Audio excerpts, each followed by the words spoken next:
आज्ञा नमस्कार। निजस्व समीक्षक प्रभु आचार्य भुवनेश्वर। आज गोटे कथा मु कहबी आमर महामान्य ओडिशार पांच थर मुख्यमंत्री श्रीयुक्त नवीन पट्टनायक स्वर्गत विजु पट्टनायक सी होचंती सुपुत्र। विजु पट्टनायक मध्य ओडिशा पई बहुत किछि करिथिले एवं नवीन पट्टनायक मध्य 25 वर्ष भितर ओडिशा पई बहुत किछि करिछंती मध्य। किंतु शेष टर्म रे जो 25 वर्ष पूर्त काल रे जो इलेक्शन हैला से इलेक्शन समय रे कौनसी प्रकार जेकोसी असुविधा सत्वे जेकोसी काल विलंब सत्वे कि जेकोसी अमानुषिकता सत्वे आज ओडिशावासी तांको पदवीरु हटई देइचंती मुख्यमंत्री पदवीरु। नले षष्ठ थर से निश्चय मुख्यमंत्री होई थांते यह सत्य।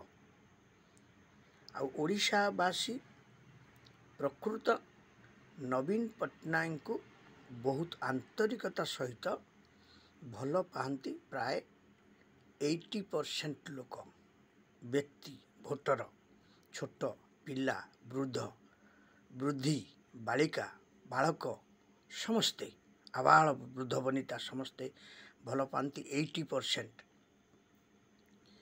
किंतु केउ विडंबनारू आज ओडिशार नवीन पट्टनायकर सरकार पतन घटिला ताकू ओडिशावासी भल भावरे अंगे लिभेइचंती एवं जानिचंती।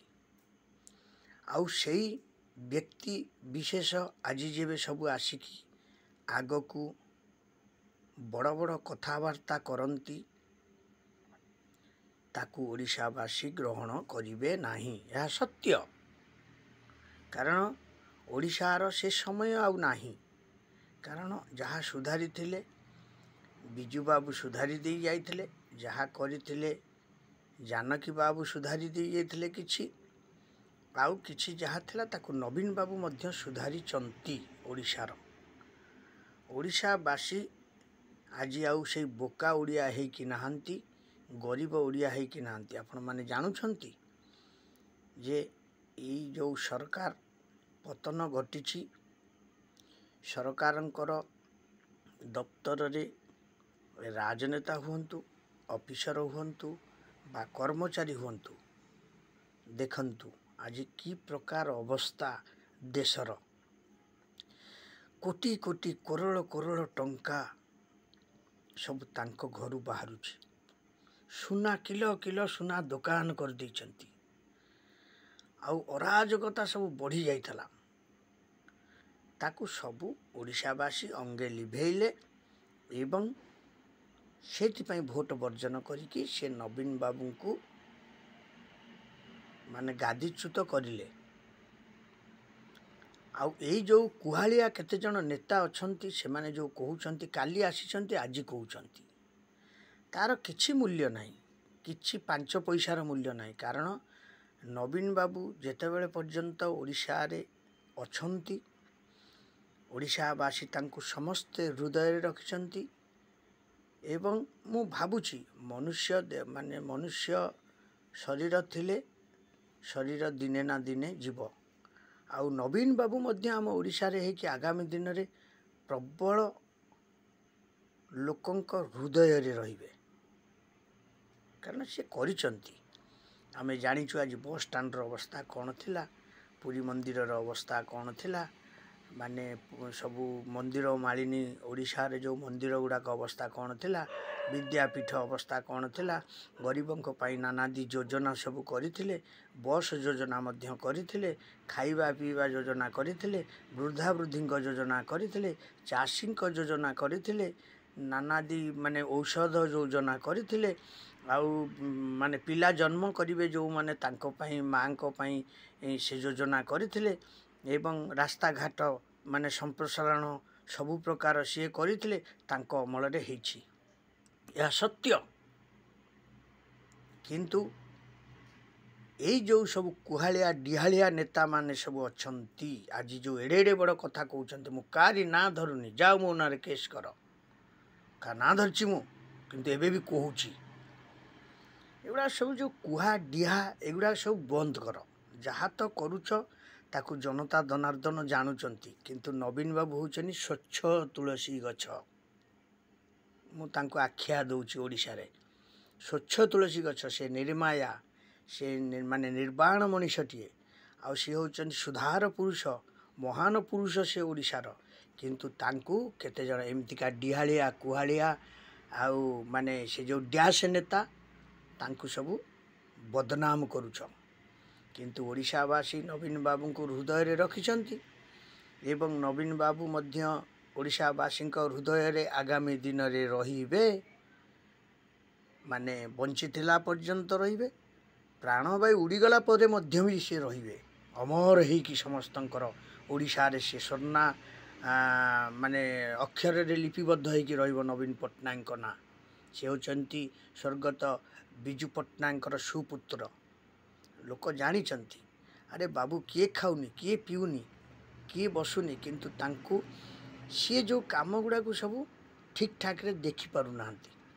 ଆଉ ଯାହାଙ୍କୁ ପଠାଉଛନ୍ତି ସେମାନେ ସବୁ ଅଳିଆ ଅଳିଆ ଅଳିଆ ଯାବତୀୟ ଅଳିଆ, ଟିକିଏ ଅଳିଆ ନୁହଁ, ଯାବତୀୟ ଅଳିଆ। ହେଇଛି କାମ, ହେଇଛି କାମ, ହେଇନି କିଏ କହିଲା? ନହେଲେ ସେ ଯାଇକି ଦେଖିକି କୁହନ୍ତେ ଥ୍ୟାଙ୍କ ୟୁ, ଆପଣମାନେ ଖୁସି ତ? ତାଙ୍କୁ ଓଡ଼ିଶାବାସୀ ସମସ୍ତେ ମନେ ରଖିଛନ୍ତି ତାଙ୍କର ସେଇ ପଦଟା, ଆପଣମାନେ ଖୁସି ତ? ଏଇ ଆପଣମାନେ ଖୁସି ହିଁ ଚିର ଅମର ହେଇକି ମାନେ ଲେଖା ରହିବ, ଲିପିବଦ୍ଧ ହେଇକି ଲେଖା ରହିବ ନବୀନ ବାବୁଙ୍କ ନାଁରେ, କିନ୍ତୁ ଆପଣମାନଙ୍କ ନାଁ ରହିବନି ତା ଦେହରେ। କାହିଁକି ଏମିତି ହେଉଛନ୍ତି ସବୁ? ସୁଧୁରି ଯାଆନ୍ତୁ। କାରଣ ନବୀନ ବାବୁ ସେଥିପାଇଁ କାହାକୁ ବେଶୀ ପାଖରେ ପୁରାନ୍ତିନି, ବେଶୀ କଥା ହୁଅନ୍ତିନି, ବେଶୀ ମିଡ଼ିଆ ସାମ୍ନାକୁ ଆସନ୍ତିନି।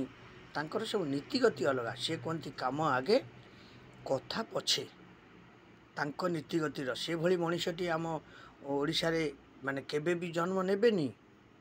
ମୁଁ ଭାବୁଛି ସେ ତାଙ୍କ ବାପାଙ୍କର ଉର୍ଦ୍ଧ୍ୱରେ ଅଛନ୍ତି ଆମ ଓଡ଼ିଶା ପାଇଁ। ତାଙ୍କ ବାପା ଥିଲେ ମାନେ ବିଶ୍ୱରେ, ଆଉ ଇଏ ହେଉଛନ୍ତି ଆମ ଓଡ଼ିଶା ପାଇଁ ସବୁଠୁ ଉର୍ଦ୍ଧ୍ୱରେ ନବୀନ ବାବୁ। ତେଣୁ ନବୀନ ବାବୁଙ୍କର ଦେହ ଖରାପ ସମୟରେ ଏଇସବୁ ଯେଉଁ ରାଜନୀତି ଆପଣମାନେ ସବୁ କରୁଛନ୍ତି, ଏହା କ'ଣ ଭଲ? ଆଗାମୀ ଦିନ ପାଇଁ ଭଲ? ଆପଣମାନଙ୍କ ଉପରେ ସବୁ ଅଭିଶାପ ପଡ଼ିବ। କାରଣ ନବୀନ ବାବୁ ହେଉଛନ୍ତି ଗୋଟେ ତୁଳସୀ ଗଛ, ସେ ବିଛୁଆତି ବାଇଡ଼ଙ୍କ ନୁହନ୍ତି, ସେ ତୁଳସୀ ଗଛ। ତେଣୁ ତାଙ୍କୁ ମନେ ରଖିବା ପାଇଁ, ତାଙ୍କ ସବୁ କାମକୁ ଆଗକୁ ଆଗେଇ ନେବା ପାଇଁ ଆପଣମାନେ ଯେବେ ସବୁ ନେତା ହେଇଛନ୍ତି, ତାହେଲେ ତାଙ୍କ କଥାକୁ ଅନୁସରଣ କରିକି ଆପଣମାନେ କାର୍ଯ୍ୟ କରନ୍ତୁ ଓଡ଼ିଶା ବର୍ଷ ପାଇଁ। ତାହେଲେ ଆପଣ ମଧ୍ୟ ବି ଗୁଣ୍ଡୁଚି ମୂଷା ହେଇକି ରହିବେ ସେତୁ ବନ୍ଧରେ, ଆଉ ନହେଲେ ଆପଣମାନଙ୍କୁ ବି ଲୋକ ଭୁଲିଯିବେ। ଏସବୁ କ'ଣ ଚାଲିଛି? କିଏ ଆସିକି କହୁଛି ଏମିତି, କିଏ ଆସିକି କହୁଛି ସେମିତି, କିଏ ଆସିକି କହୁଛି ସେମିତି। ଆରେ ବାବୁ, ତୁମକୁ ସବୁ ଭଲ କି ନବୀନ ବାବୁ ଚିହ୍ନିଛନ୍ତି? ତୁମ ନାଁ ଧରିକି ଡାକିପାରିବେ? ତୁମ ନାଁ ଧରିକି ଡାକିପାରିବେ କି ନବୀନ ବାବୁ? ତୁମ ନାଁ ଧରିକି ତୁମକୁ ଡାକିବେ, ଅମକେଇ ଲୋକ ଆସିଲୁ ବସିଲୁ ଏଠି ପାଖରେ? ସମୟ ଥିଲା, ସେଥିପାଇଁ ସେ କାହା ନାଁ ନେଉନଥିଲେ, ନିଜେ କାମ କେମିତି କହୁଥିଲେ, ଏକ ଯାଅ ନିର୍ବାଚନ ମଣ୍ଡଳୀରେ ଏମକେଇ କାମ କର, ସେ କହୁଥିଲେ। ତାଙ୍କର ଯେଉଁ ଗାରିମାକୁ ଆପଣମାନେ ସବୁ ଭଙ୍ଗ କରୁଛନ୍ତି। ଆ ଦ୍ୱାରା ଦଳଟି ବୋଧେ ଲିଭିଯିବା ଉପରେ ବସିଲାଣି ଆପଣମାନଙ୍କର ଏଇସବୁ ବଢ଼ିଆଣା କଥା ନେଇକି।